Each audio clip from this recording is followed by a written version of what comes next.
Assalamualaikum warahmatullahi wabarakatuh. Selamat malam teman-teman semuanya. Sebelumnya perkenalkan saya Zinur Rahmat dengan NPM 2478266 dari semester 3 kelas B. Jadi pada kesempatan kali ini saya akan membuat video hands-on. Nah, pada video kali ini saya akan menjelaskan hasil dari eksplorasi data atau exploratory data analysis dari praktikum minggu ke-8. Nah, dengan menggunakan dataset yaitu World Energy Consumption. Jadi teman-teman, tujuan dari praktikum pada minggu ini yaitu untuk supaya kita bisa memahami mengenai pola, tren, serta hubungan antar variabel dalam data konsumsi energi dunia. Nah, jadi melalui eksplorasi ini, nah kita tuh akan bisa melihat bagaimana sih konsumsi energi dunia berubah dari waktu ke waktu, dari tahun ke tahun. Dan negara mana saja yang paling banyak mengkonsumsi energi dan faktor apa saja yang paling memengaruhinya. Nah, mungkin di sini teman-teman terdapat beberapa struktur penugasan pada minggu ke-8. Nah, di sini terdapat data yang saya gunakan yaitu World Energy Consumption.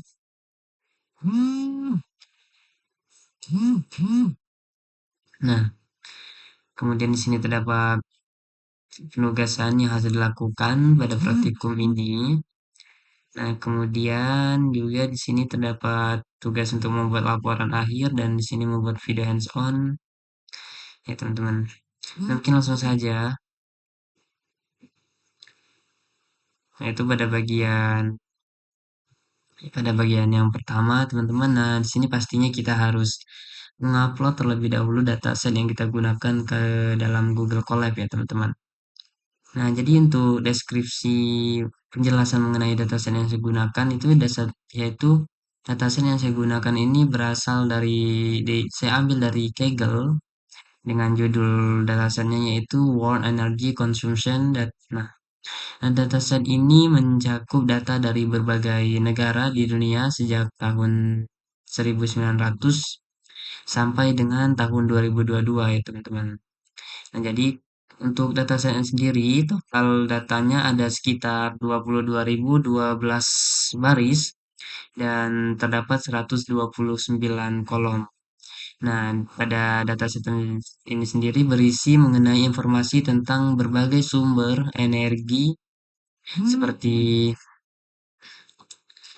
seperti hmm, batu bara, minyak bumi, gas alam, biofuel, serta energi terbarukan. Ya, terbaru ya teman-teman. Nah, pada data ini terdapat beberapa kolom utama yang saya gunakan adalah country, year, population, GDP, dan primary energy consumption.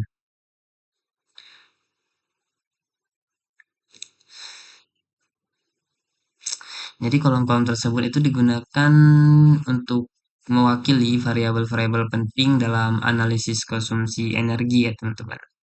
Yaitu ekonomi, populasi, dan total energi yang digunakan dengan memahami struktur data yang kita gunakan. Ini ya teman-teman.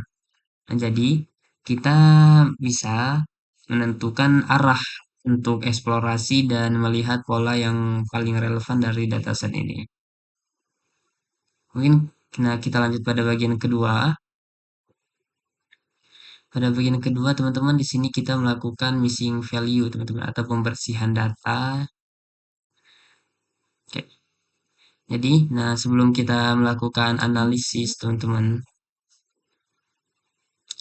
nah saya di sini kita akan melakukan tahapan data cleaning atau pembersihan data ya. Nah, jadi dari hasil pemeriksaan terdapat beberapa nilai kosong di beberapa kolom, nah, terutama pada kolom biofuel dan energi terbarukan.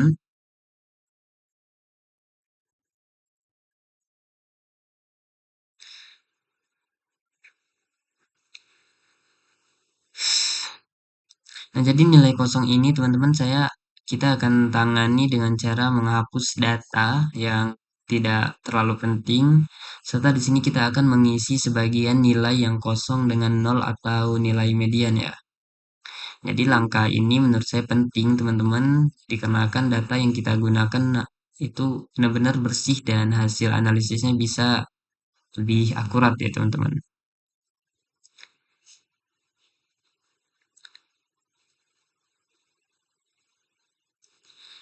Kemudian kita lanjut pada bagian eksplorasi data teman-teman. Di sini kita lanjut pada bagian eksplorasi data. Nah, setelah data kita siap, teman-teman kita sudah lakukan data cleaning dan sudah melakukan pengecekan terhadap data. Nah, tahap berikutnya yang harus kita lakukan yaitu melakukan eksplorasi dan visualisasi. Visualisasi untuk kita menemukan pola dari hubungan-hubungan yang penting ya teman-teman. Jadi pada bagian ini saya akan menampilkan beberapa visualisasi, yaitu 3 visualisasi teman-teman utama. Visualisasi yang utama, di mana ya di visualisasi ini menunjukkan hasil eksplorasi saya sekaligus menjelaskan interpretasinya. Kita mungkin lanjut pada bagian yang pertama teman-teman. Di sini untuk eksplorasi yang pertama yang kita lakukan yaitu tren konsumsi energi dunia per tahun ya. Konsumsi energi dunia per tahun. Nah, visualisasi ini teman-teman di sini menunjukkan mengenai tren konsumsi energi dari dunia, teman-teman. Dari dunia dari tahun ke tahunnya ya, teman-teman. Jadi, nah di sini kan kita bisa lihat terdapat grafik, teman-teman. Di mana grafiknya di sini menunjukkan meningkat atau menaik. Jadi, dan dari grafik ini, teman-teman, terlihat bahwasannya indus apa ya? Industrialisasi besar-besaran ya teman-teman yang menyebabkan lonjakan kebutuhan energi ya, terutama dari sumber fosil seperti minyak dan batu bara ya teman-teman.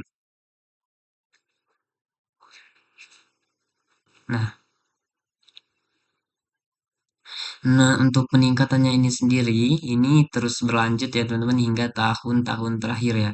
Di sini menunjukkan bahwasannya permintaan energi masih sangat tinggi. Itu dikenakan seiring dengan pertumbuhan populasi di populasi populasi dami dari ekonomi global ya teman-teman. Nah jadi, nah untuk interpretasinya sendiri di sini teman-teman bahwasannya pada bagian visualisasi ini, nah ini di sini tren ini menunjukkan bahwasannya dunia semakin bergantung pada energi ya teman-teman untuk menopang aktivitas industri, transportasi, dan kehidupan modern.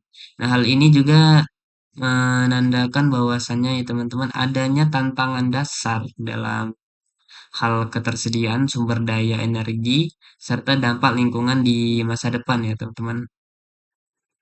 Di sini terdapat interpretasi singkatnya, yaitu misalnya grafik ini menunjukkan tren kenaikan konsumsi energi dunia dari tahun ke tahun dan menandakan meningkatnya kebutuhan energi seiring pertumbuhan ekonomi dan populasi global, teman-teman. Nah, kemudian kita lanjut pada bagian visualisasi kedua di sini yaitu hubungan populasi dan konsumsi energi. Nah, untuk visualisasi kedua ini teman-teman di sini menampilkan menampilkan dari ke 10 negara ya teman-teman dengan konsumsi energi tertinggi secara keseluruhan atau secara total ya. Nah, berdasarkan hasil pengelompokan data ini, negara dengan konsumsi energi terbesar adalah Tiongkok, teman-teman. Tiongkok. Nah,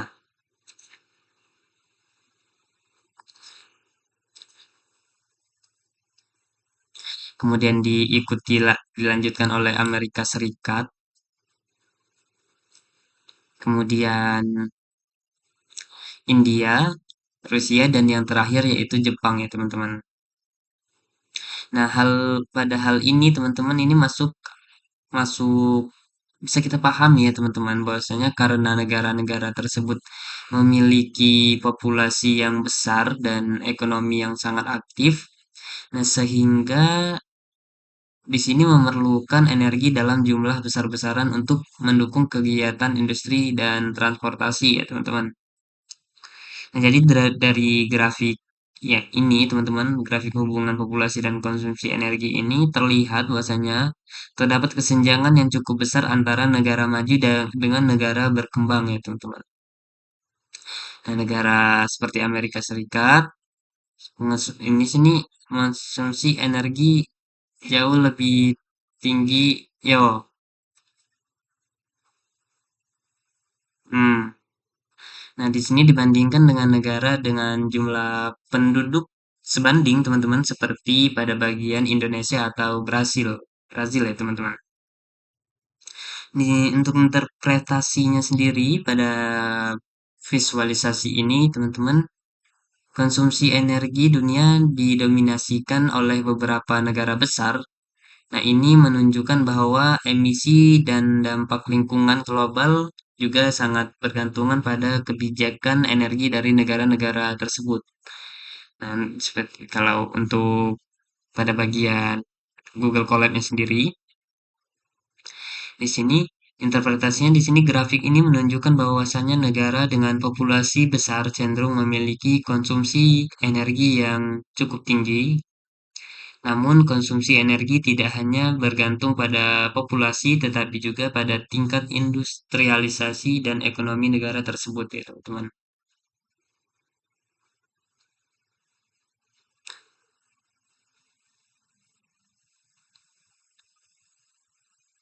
Sini ya teman-teman. Seharusnya kita menjelaskan pada bagian visualisasi yang ini ya. Di sini. Nah, bisa kita lihat bahwasanya berdasarkan hasil pengelompokan data ini, teman-teman, negara dengan konsumsi energi terbesar adalah Tiongkok, kemudian dilanjut dengan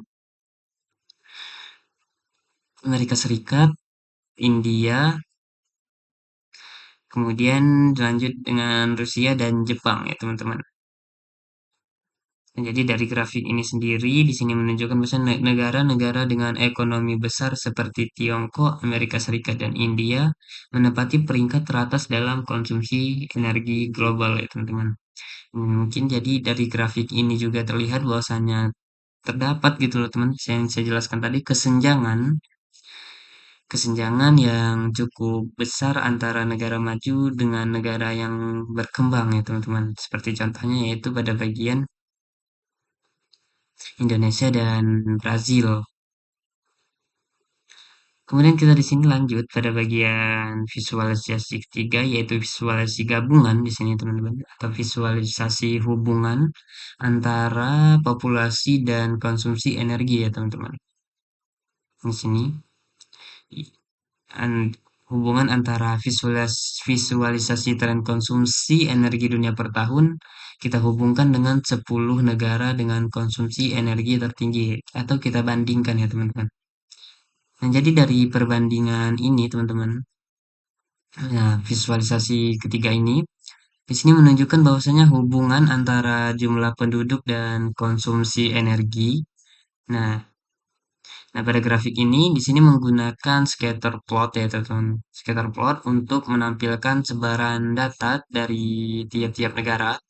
Nah, terlihat bahwa ada hubungan positif yang jelas semakin besar populasi suatu negara, semakin besar pula energi yang digunakan ya teman-teman. Sini. Semakin besar populasi suatu negara, di sini kita lihat bahwasanya semakin tinggi juga energi yang kita gunakan, yaitu teman di sini mencapai lebih dari angka 150 ribu energi yang terpakai ya teman-teman.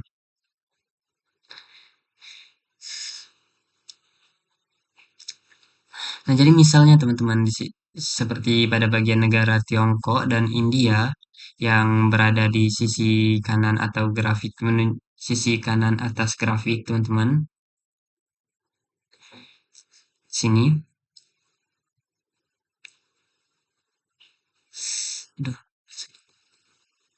Di sini menunjukkan bahwasanya populasi dan konsumsi energi yang sama-sama tinggi ya teman-teman. Sama-sama tinggi.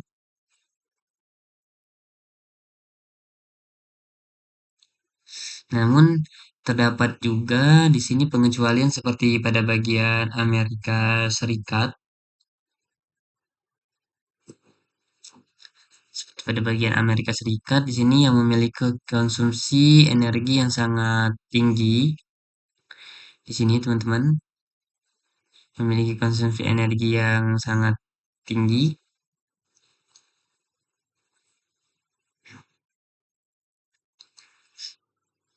Namun meskipun populasinya tidak sebesar Tiongkok atau India ya teman-teman.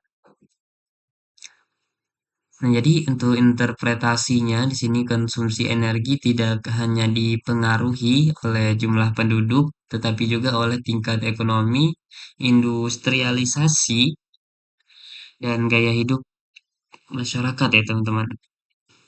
Nah, jadi negara maju sendiri itu biasanya lebih boros energi dikarenakan aktivitas industri dan penggunaan teknologi yang lebih intensif ya teman-teman, lebih besar gitu ya.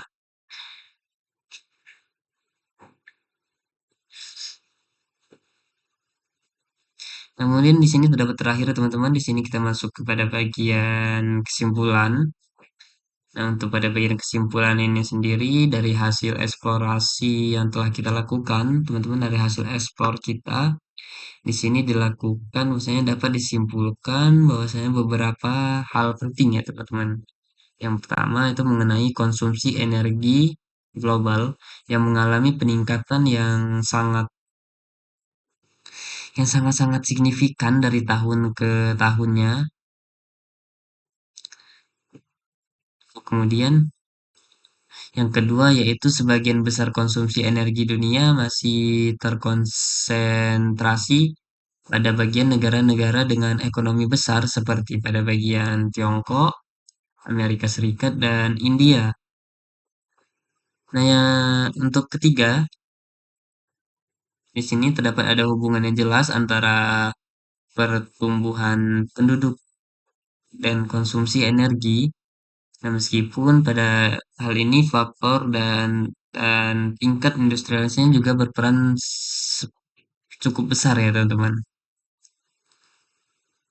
Kemudian yang keempat yaitu meski energi terbaru terbaru itu masih memiliki porsi yang cukup kecil atau sangat kecil.